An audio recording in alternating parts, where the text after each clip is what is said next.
So with everyone's permission, I'm going to start recording. I should have done this earlier, so I apologize. And maybe we should pivot then to Team 3. I wrote down Team 3 is doing a Spotify channel for MEM, leveraging our current library of YouTube content. So this is kind of building on what's already there and taking it to a whole new channel. Hey everyone, we are ready to get started whenever.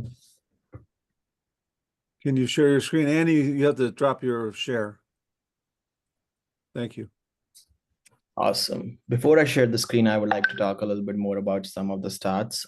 So in the US, about 135 million people listen to podcasts as of 2024, which is an increase from 120 million from 2023. About 47% of the US population above 12 listen to the podcast monthly, and then about 74% of the people who listen to the podcast are coming to the podcast to learn new things. So why are we saying this? We are saying this because we are introducing a new podcast channel to you guys, calling Engineering Management Unplugged.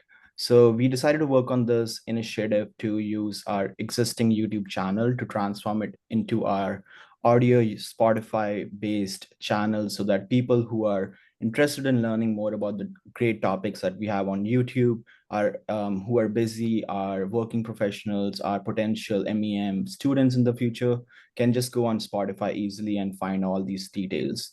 So the overview of the project that we worked on is that it encompassed content creation. So we went on our YouTube channel of MEM. We went into the YouTube channel and like scraped all the data into an Excel, got all the topics, the name of the different YouTube links. Then we created a new Spotify channel for MEM program. And then we utilized this tool called Notebook LLM to convert the videos into NPR style audio episodes. And we'll be actually doing a demo in the end. So you'll be able to hear about how this podcast is talking about our new MEM Unplugged channel. So after creating the Spotify channel, we created different marketing materials. We actually have scheduled our podcast to be launching every Friday for the next 3 months. And we have already launched about 11 episodes that people can come and learn more about it. Next, I'll pass it to my team member to talk about the project milestones. Sure, I can take it. Yeah, so we divided the whole overview into 6 milestones that we wanted to achieve. So as Karan gave an overview, we first tried to find out all the relevant links that we wanted to have on our podcast, and then create a Spotify channel. After that, we went to Google's Notebook LLM, where we kind of put the links to generate the podcast. The tricky part here was like we have to do a little bit of prompt engineering. One fun fact that we noticed was like some of the words like MEM was called out mean because it was not able to understand it. So we did some prompt engineering to call out certain things as they are, and then we build the podcasts. Then we found out that there are a lot of links, and we had to organize them in some fashion. So some of the topics that came up were energy systems, engineering management and product management, case studies, entrepreneurship. These were some key themes that we build upon. And then after creating and generating, one of the team member went and looked at it, reviewed it, understood it, like it's doing its job properly. And then we schedule it on the Spotify channel. So yeah, this is the team which worked on. And yeah, thank you everyone. Thank you, Karan. He took that initiative and it was nice. First of all, I'm amazed. This is amazing. I'm sorry, Karan, go ahead. I didn't mean to interrupt. Sorry, next we'll pass it on to the next team member, I think Bharat, to talk about like different podcast themes and categories that we have assigned to the different Spotify videos too. Yeah, we go on through all the YouTube content and we come up with the 5 important categories that really important for the engineering management, current, previous, and all the aspirant students. So we come up with the entrepreneur and innovation, where with this we can know the how technical solution, like beyond just technical solution, how we can implement the business acumen, and then we come up with the case studies and industry examples where we'll be transforming our practical learning into theoretical learning into practical learning. And product and project management, and many of the students are interested in product and project, so we put some content over product and project. And then coming to engineering management and strategy, this will give you the full picture of what MEM is, what we are learning currently learning in the MEM program to the aspirants as well. And the final one is the engineering system and energy system and sustainability, as this is going to be the future industry which going to be shine with the all AI and all this stuff. So we included the energy systems and sustainability. So coming to the promotion and outreach strategy, so we come up with 3 strategies. One is the social media marketing, where we'll be posting the shorts or the trailer teasers for the podcast into various social media networks like LinkedIn, Twitter, YouTube, and Instagram. And then the second one is the email marketing. We'll be sending the reminders, like, or else newsletter sort of thing to MEM current students and previous students, and then cross promotions between the MEM department and various other departments within the Northwestern. Okay. Next, Thomas will talk about the future expansion plans for the podcast. Okay, so our vision for the future includes several plans to increase our reach and impact. First of all, we want to invite in industry leaders that can share their insights and experience. Secondly, we want to do live episode to foster real-time engagement from the audience. Third, we want to gather a global audience by offering multi-language content. And finally, we are exploring to use interactive features to make the podcast more dynamic and community focused.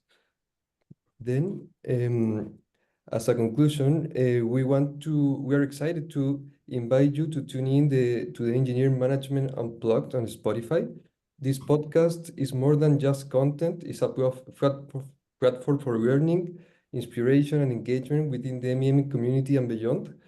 With during feedbacks, you can help us to refine it and make to grow this initiative. And this way, together, we can make it as a reference in engineering management. Thank you very Yeah, much. we highly recommend people to scan this QR code to go to our channel. Next, I'll quickly give us a walkthrough about how our channel looks like. So this is what the Spotify channel looks like: Engineering Management Unplugged, MEM and Northwestern. There's an About Me page that talks about what we are doing. And then we have also scheduled about 20 more audio podcasts for the next 20 weeks, and then have released the first few episodes here. So actually the episode 0 is me talking about what this podcast is, but then we used AI to transform it into a more welcome to Engineering Management Unplugged. More production ready content. So I'll quickly give you a glimpse of it. We're thrilled to have you here. Let me know if you can hear it. We can hear it. Here as Yeah, we we can. embark on this exciting journey together. This podcast is your go-to destination for everything engineering management. Whether you're a student, recent graduate, or seasoned professional looking to level up your career. So what can you expect from Engineering Management Unplugged? Cutting-edge insights into energy and sustainability, practical tips to sharpen your engineering management skills, proven strategies for innovation and strategic thinking, and deep dives into product and project management topics, plus so much more. We'll bring you new episodes every Friday, starting November 26th, to fuel your passion for leadership, innovation, and growth in this dynamic field. Together, let's learn, grow, and innovate, because great engineering leadership starts here. Stay tuned, subscribe, and join us for Engineering Management Unplugged. Awesome. So we are hoping you'll be on the lookout for our LinkedIn page soon, and then we'll be able to learn more and join us on this journey to launch more podcasts and get everybody to learn more about engineering management. You know, I'm starting to think we need to start trademarking this stuff and getting it protected. 100%. I mean, just simply because we're on the precipice here of what could easily be a very successful and well-viewed, you know, piece of content. I can't help but think that this is just the beginning, and it's just amazing to think about where this could go. Ian, any thoughts? Too many to count. First and foremost, I love the concept of this, if only as a way to another touch point with the market that helps better inform people like Mark and myself. What content should we be creating and delivering in the program so that it can then also be leveraged outside the program? But then I'm on the industry advisory board for the MEM department. I'm on the admissions committee. All of our conversations are talking about how do we ensure continued enrollment and interest in these programs going forward in the face of declining enrollment across the board. And I'm blown away. I've yet to see anything that would inspire me as an engineering manager myself to be more interested and to get more involved in the engineering management community. I think this is a huge step forward, in not just for you all, but for Northwestern and the MEM department as a whole.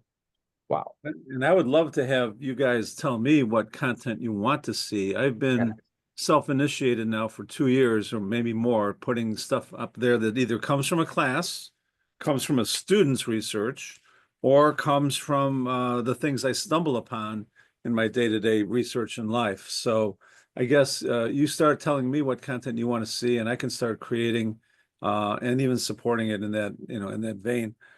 First of all, great job. Thank you. I think it was amazing. I do want to share this with the IAB meeting, which is coming up in December, I believe, right? December the 12th. Does that sound right? December 12th. So to put that on your calendars, we're going to probably want you to do a guest speaking, spot on that, in that meeting, and share with them the content you just shared with us. So thank you very much, Team 3. Moving on, Team 4, another ebook on building your company's vision. I do apologize, everyone. I have to jump. I've got another meeting. Thank you all very much. I wasn't expecting this today, and I'm leaving very much more inspired than when I showed up. So thank you so much. Thank you, Ian. Thanks for your time today. I'll see you tomorrow, Mark. Okay, take care. Team 4. Hey, Professor Mark. So I'll be starting on Team 4's presentation. So it's on building your company's vision.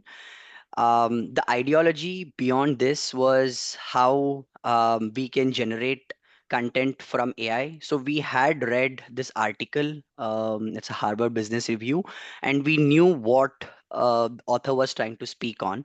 But what we wanted from AI to generate was how much it can give a critical analysis on the content and whether or not it can compare the growth of a company that's been said in the article over the last couple of years. So that was the focus we had on how it can tell us whether how a company has progressed from its beginning to end, or does AI have a bias in general based on what's happening with an organization now. So it was more about understanding how much content the AI can critique on. That was what was the purpose, and based on that we have built the ebook. So I'll just give a brief description on what we have built in the ebook. It's on how a company's vision plays a big role. It can be any successful company today. It's on how good their vision has been defined initially and how well they have stuck on it through thick and thin to ensure they have stood apart from other companies or organizations that have come in and gone over time. So that's the essence of this article. We have covered a lot of case studies on successful companies that we'll be quickly going through, but it's mainly on aligning your company's vision with its BHAGs, goals, and envisioned future, and a vivid description of that future. So these were the AI tools we used, as lots of teams already spoke on it. Image generation was one of the biggest challenges we had. Also, content editing was really hard, even though we had a pro version of these AI tools. And for content, we mainly depended on ChatGPT and Perplexity. Honestly, Perplexity did a little better job, I would feel, in creating critical comments on certain things than ChatGPT. That's one thing we saw.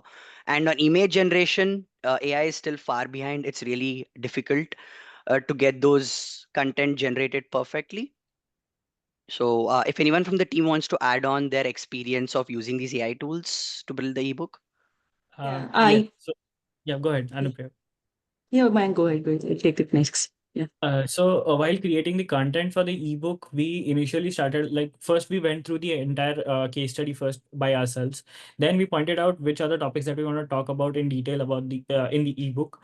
After figuring out the main pointers, we initially gave the entire ebook to ChatGPT to summarize the article. There we had to do prompt engineering to get a good response from it, because initially we started out with a basic prompt which gave us a very basic text output. So we had to engineer the prompt, get a very detailed prompt wherein we had to give in what are the details from the article that we need, and then it generated a good content for the article for the ebook. Then the problem there was ChatGPT gave us a very limited set of pointers that we can talk about that we could talk about. So we had to switch to Perplexity, wherein after giving a very good detailed prompt like which are the pointers for chapter 1, chapter 2, which are the case studies that we want to discuss in the ebook. After we giving all of these details, Perplexity gave us a very good and detailed text response. Then we took that ebook, which generated about a 30-page ebook from that, and then we tried experimenting with other AI tools like Designer, Gemini, and Meta AI. So we used Gemini and Meta for image generation, wherein, as every team has discussed, ChatGPT does not generate good images. There are various issues of text inside an image. So the thing that we figured out is ChatGPT does not give us good text because it has a problem with that, because there is a copyright.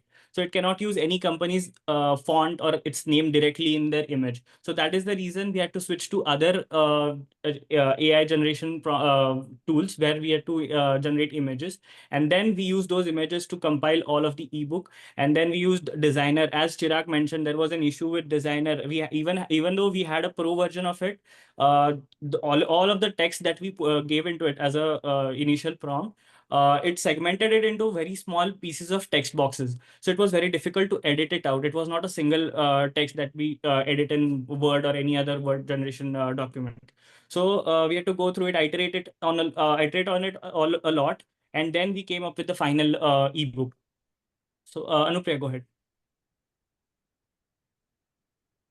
Yeah, so as Chirag and Mayank mentioned, so for the image generations, we have used Canva as well. Canva AI, I think, is a better app than any other apps for the image generation, because at least it gives little bit of relevant image.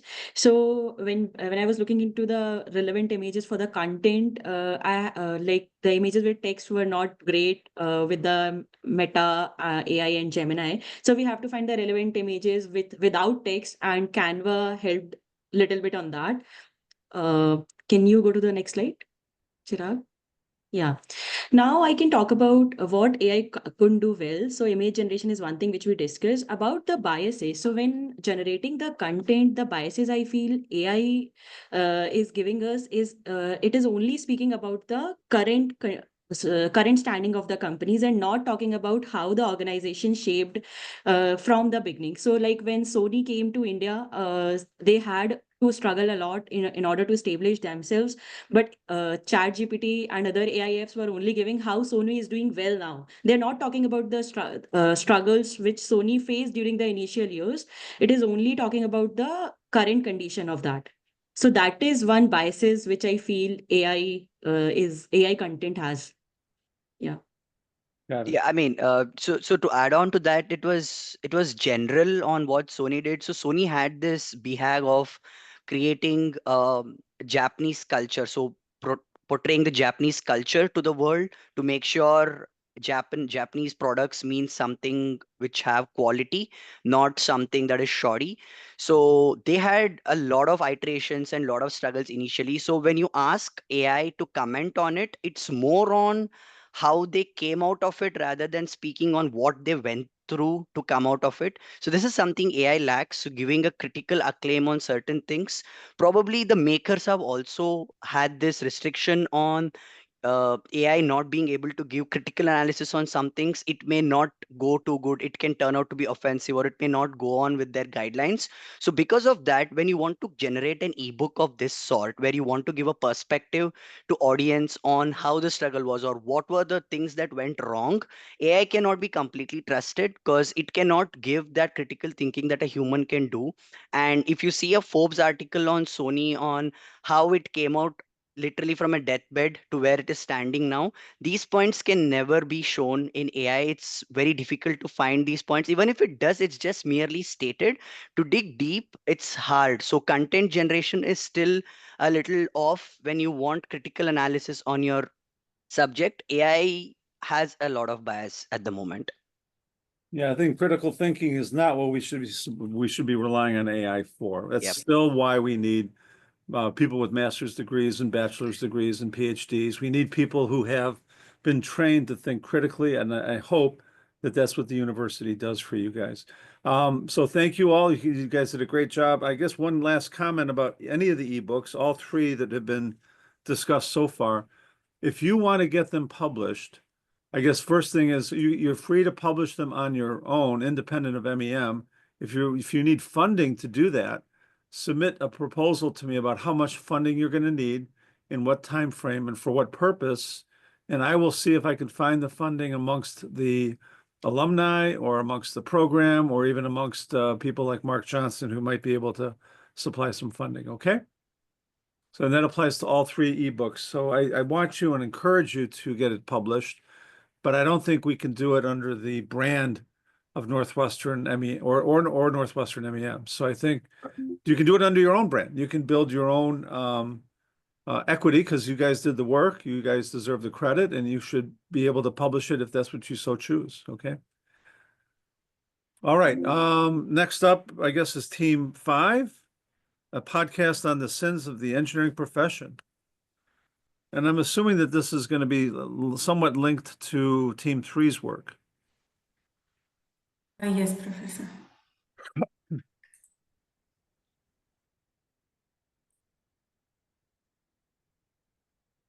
Okay. Yeah, so this is Team 5, and the topic that we have actually taken up today is sins of engineering. And here, that's the 5 deadly sins of engineering. And what we try to do is we try to create a podcast out of this. And basically, today's agenda is that we'll be talking about the kind of research material that we used. Of course, we used a lot of AI tools. We'll be talking about the advantages of the AI tools and then move on to the disadvantages. And then finally, we will also be just hinting upon what the topic is, that is the 5 deadly sins of engineering, because all of us involved, we really enjoyed researching all the material and putting it together. And at the end, we will also give you a short clip of the podcast. We have a link to the podcast, which we will share with everyone. And it's just a 7-minute podcast that can be heard and really, it's enjoyable. We've used AI tools for it. So I highly recommend everyone going and listening to it. I also want to thank all my team members, Neha, Vijay, Atish, Ronak, Ankesh, for putting in all the work the past few days. So going to the research material that we used.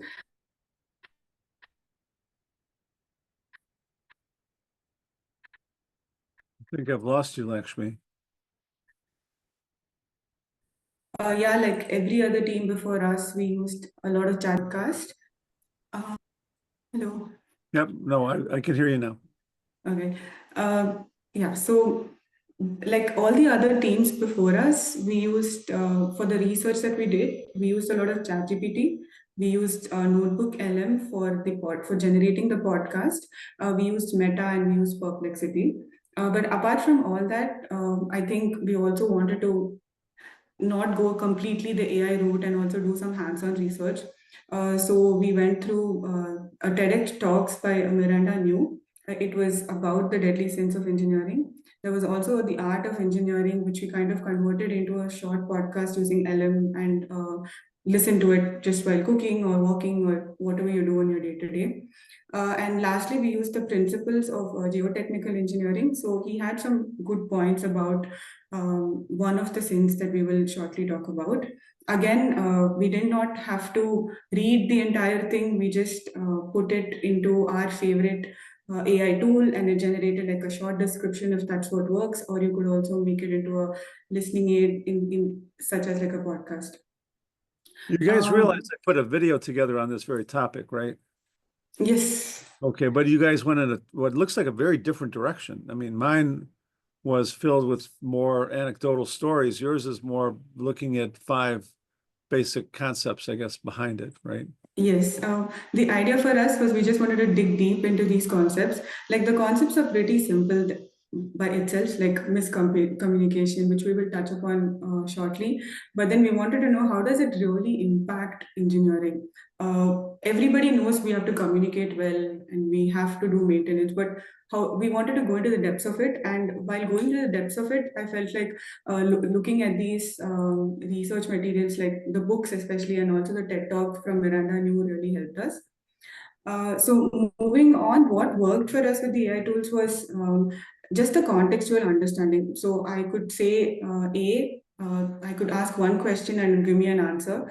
Then I could prod it and ask it more questions, and it would give me a more detailed answers. So according to the kind of prompt that I was sharing, the team felt that we were able to get more if our prompts were better. So if our prompts were more structured, were more in detail, if we used personas to kind of understand what we wanted as an output, the better our prompts were, the better the output was. So just giving small like one line answers like or questions like create a notebook for me or create a summary, that would give you some output. But then if you added a persona to it, if you added some more details into your prompts, then we were getting better answers. And when we got better answers, the topic itself became simpler for us to understand. So we didn't have to read through it like twice or thrice. Just a quick scan and you understand exactly what's happening. And another one that we wanted to talk about was information retrieval. So of course, without AI, there is still Google, where we could just like Google stuff and then get research data or topics or notebooks or let's say papers on what we're trying to on the topic that we're talking about. That is the 5 deadly sins. But by using ChatGPT, especially for me at least, I felt that I was directly pointed to the research papers. So since I was pointed directly to the research paper, the amount of time that I would do in order to look into each of the Google sites and then go and download it and then kind of skim through the important points, all of that time was with me. So I didn't lose any of that time. So let's say if I had to spend 1 hour on just Googling, that was reduced. I just had to give a proper prompt and my answers would come out perfectly well. So information retrieval, like just getting ideas or getting some ebook or some content which mattered to me was super easy with the tools. We will on to the limitations. So we wanted to kind We're of gonna have to put speed it up because we're running out of time, guys. So Yes. So we also want to talk about the limitations. Like, so for example, there were, so sometimes we wanted to specifically talk about DALI and Notebook LM. I will skip DALI, I will go into Notebook LM. So just the lack of flexibility in editing. So it generated something and then we wanted to take that text and then make it into a podcast, and just editing that kind of was difficult for us. And then we also had to iteratively improve it. So we got one output and then we had to again change it a bit and then add it to the notebook LM and then change it again, and this was very iterative. So it kind of reminds me of like how we do agile, but yeah, that was kind of slow, it was time consuming. Since we wanted to also talk about just a little bit about the book, the podcast itself. So the podcast basically talks about 5 things which all of us in the team really enjoyed. The first one was just miscommunication. So the second one was overabundance of pride. The third one was negligence. and then there was greed, and then just ignorance of engineering principles. So in a gist, these are all very simple concepts. We all know that communication is important. We all know that we have to follow these engineering practices. But if you listen to the podcast, which I highly recommend everyone does, you would get a fresh perspective on all these 5 topics, and possibly could help in not just the engineering aspect, but these aspects would also just help you in being a good engineer by yourself. So not just engineering as a whole, but to be a good engineer, you should not neglect stuff. You should not have too much greed in just getting profit. You should follow your engineering principles. Communication is key. And yeah, pride. Don't be so close to your code, or don't be so the ownership should be like, it should be a healthy ownership. So that's it.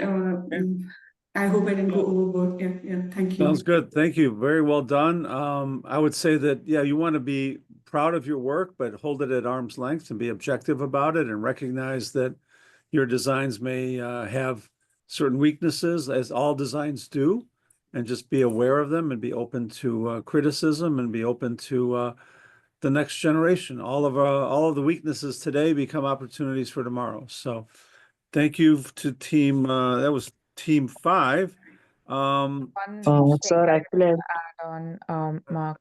So I just want to say, yeah, right now, Purvaja just like introduced us to the 5 principles that contribute to the sense of engineering. Our podcast is much more detailed, and it also highlights examples like you had in your video. Just our research was our research uncovered like more different companies that were involved in these kind of sins. So yeah, I would we can like post we can send a link to the team, and yeah, I would encourage everyone to listen to it.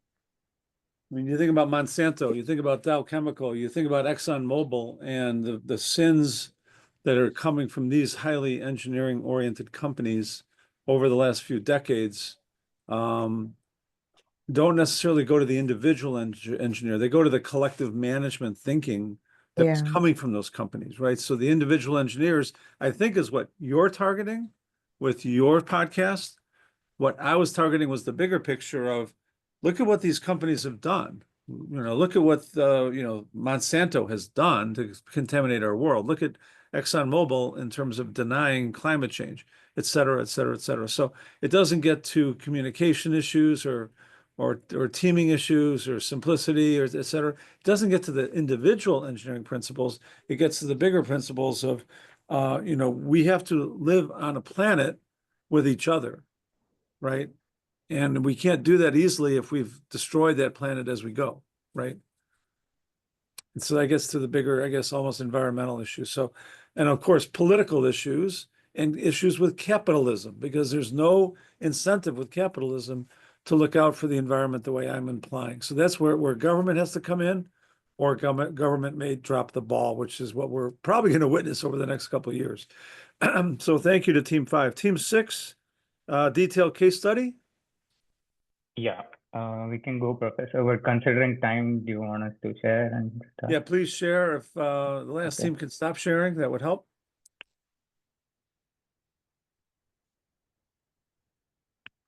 Team 5, drop the share. There you go. Okay. All right.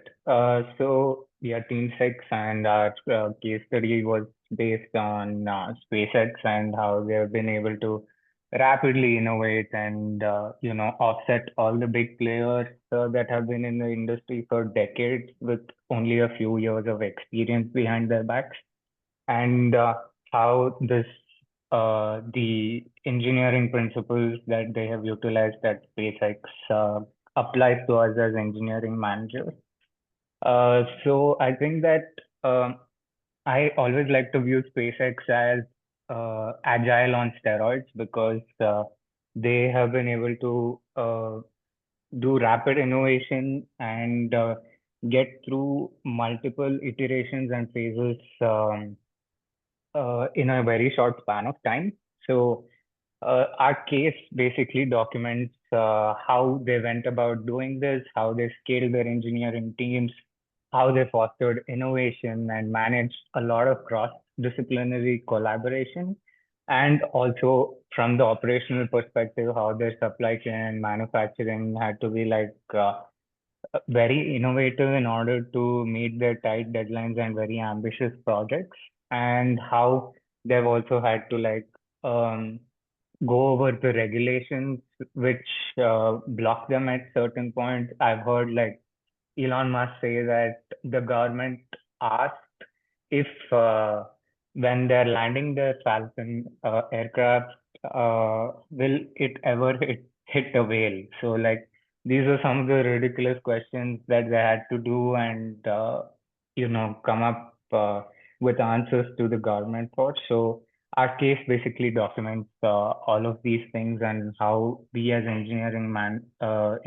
management students can take a few lessons from SpaceX on how to innovate and collaborate.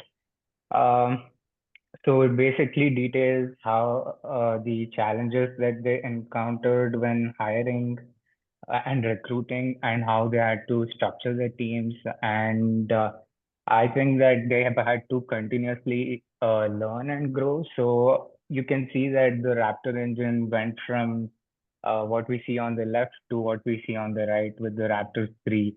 So from coming from a mechanical background, like the sheer innovation that is required to simplify such a complex design such as a rocket engine into what it looks like now is just beyond belief, and the time which they have taken to do so is extraordinary.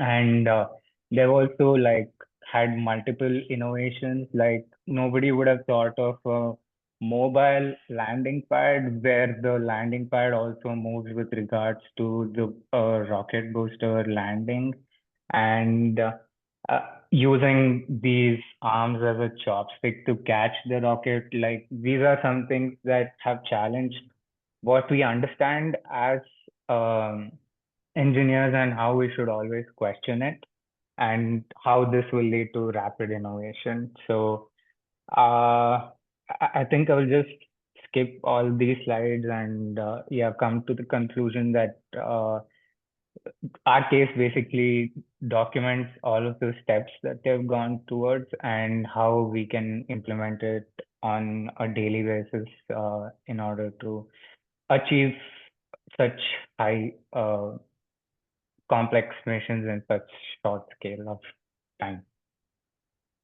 So first of all, excellent job. I'm thinking I'll use this case study in my own classes. I especially like maybe for tech strategy, the strive for simplicity. I'm not convinced that SpaceX has better engineers. I'm convinced that those engineers were liberated to become better engineers by the way they were managed. Is that fair?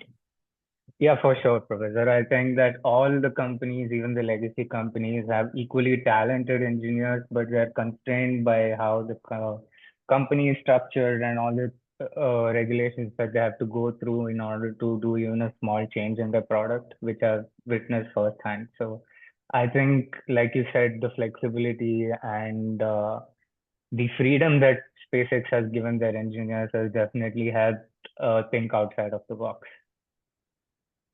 It's almost like any other tool. An engineer or a group of engineers is like any other tool. It's only as good as the problem you're trying to solve and the fit for that tool to that problem, right?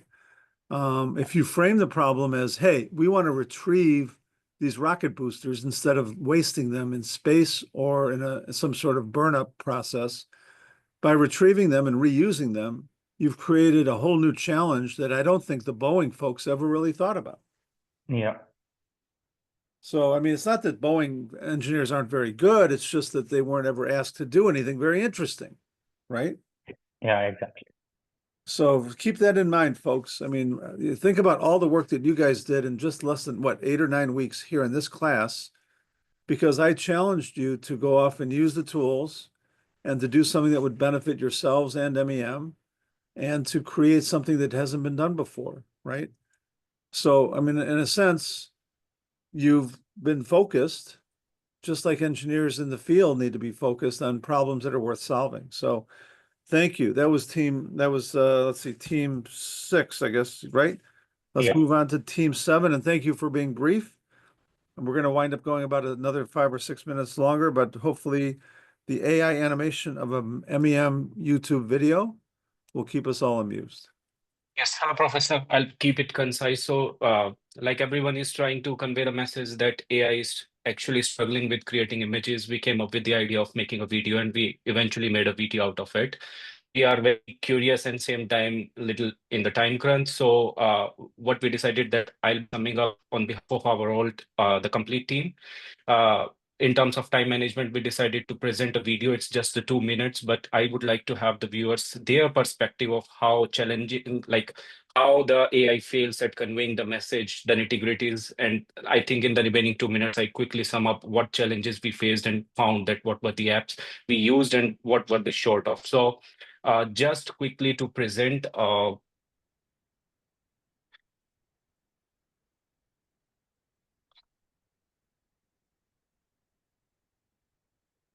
just a minute, there is some security reason. Can someone from my team present? Okay, I'll directly play the video for that purpose. Oh, it's working now. Technologies. My video is my screen visible now? I can see your screen, but it's powerful. Okay. Yeah. Yeah, perfect. So this is my team. Just wanted to introduce everyone. We were not like super professional video makers, so we decided to go all together in the production process. Generally, few people like Bhavna and Ashwin worked on the script part as really well. Hani did great work in the presentation, and me, Satyarth, and Saksham, we worked on the video production. So we used the tools. Mainly, we used 2 tools: LTX Studio for making the videos and the voice AI application to generate the voice, because LTS Studio wasn't able to create a human-like voice and we wanted it to be impactful. For the script generation, we used ChatGPT. So let's quickly go to the video.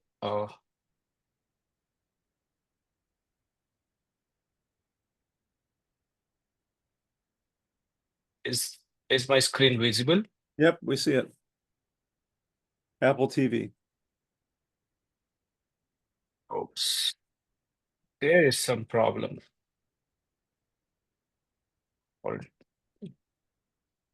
I think that's the problem with Apple TV.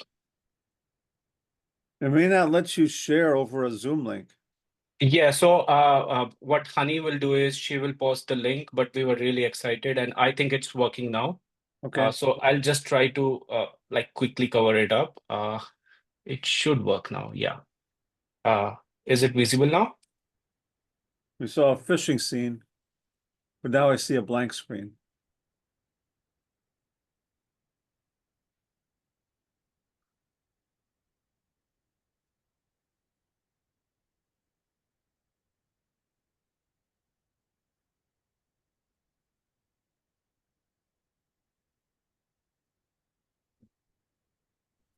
Oh, Rahul, may I try it? Yeah, why don't we let Saksham try? Isn't the video playing? I thought it is playing. I see. Yeah, now we can see your screen. We can see your screen now, but that's because he's probably stopped the video, right? Isn't it visible now? Yeah, it's visible now. Now it's blank. Whoop, now it's come back. Okay. But we cannot hear the voice. Yeah, there's no audio. Yeah, there's no audio. Okay, maybe some technical issues. Why don't you send us the link? Is that what Chirag just All put? right. Okay. All right, no issues. We'll share the link. We have actually uploaded it online. So that was mostly it about the video. Okay. In the end, I'll just like to cover the few pros and cons, like the LTX Studio. LTX Studio is the application which we use to make to generate the videos. There were problem in creating the proper audio for that, and That's why we used voice AI app. The ChatGPT helped us to create the presentation. The voice AI helped us to create the narration. And that was it. It was actually challenging. And I think the whole work could have been presented well with the form of videos, but because of the time crunch, we'll end it here. Thank you very much for allowing us to explain. Yeah. All right. Well, I appreciate the effort, and it looks like it's going to be an interesting video. Hopefully, we'll all be able to watch it offline. I want to thank you all. Hopefully, you enjoyed the seminar series. This is the first time I've taught it. Hopefully, the format makes sense to you. If not, give me some feedback.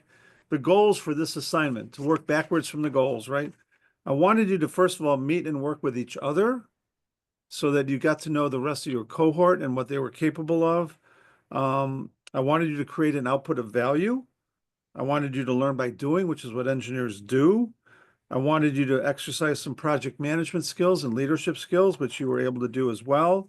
Learn something about the field, and also tap into your creativity, your creative aspects, whether that's writing or voiceovers or videos or animation, and ultimately learn something about the field of engineering management. But lastly, to give you something you can put on your resumes that you can say, look, this is what I did as part of the program. Then any employer can say, oh, I've seen your video, I've read your book, whatever it is, and they can get a sense of what you're capable of. Not too many of your competitors in engineering management can say they've written a book, or they've produced a video, or they've started a podcast. These are things that engineers don't always necessarily do. So any last comments before we break away? Hopefully we accomplished those goals. If you have a better way to do it next time, let me know. I think we still have about 40 participants online. I will try to collect all your links to all of your content onto one sheet so that we can share that with the world. And I'm going to talk to marketing about how to maybe leverage this through our marketing efforts. And lastly, if you have ebooks you want to publish, let me know how much money you need to get them published under your own names. And we can certainly see if we can help you find that money. Okay. Otherwise, thank you all. Have a good lunch. Have a good weekend, and stay away from the snow or enjoy the snow. Either way. Take care. Thank you, Professor. Bye-bye. Sorry we ran late. Professor, I Professor. need 1 minute from you. Sure, Akash, what's up? Yeah, so I just wanted to catch up on the IEEE attempts competition. Yeah. I have sent you a mail ID, and like if you got anything from them, any I have case, not gotten anything from IEEE yet, so I think you that know it's the when I last do. chance. They said everything's got to go through me, but then they don't send anything to me. So it's a Yeah. little bit of a contradiction, right? It seems like every time I send them a note, though, especially to the past president, it gets some kind of results. So if you think I need to contact them again, let me know. Let me know what you want me to tell them, and I can see. In essence, I'm kicking the boss and seeing if we can get some action here. Yeah. Remember, IEEE is a series of volunteers, so it's like working with a charity. They're not always very efficient, and they're not always very professional, but I'm sure they're doing the best they can. All right. Yeah, because the deadline again, like 20th was again passed, and we don't have the case study yet. And they expect us to do something with it by end of December. We thought we can start because on the timeline we saw that from October onward, they have started rolling out the case study. So we are already late. That's why I wanted to follow up. But yeah, I think I'll draft a mail. I'll send it to you, and we Okay. can catch up with them if I'll not. take it from there. Yeah. Right, Thank you. guys. Take Yeah. care. Thank you. Thank you. Bye-bye.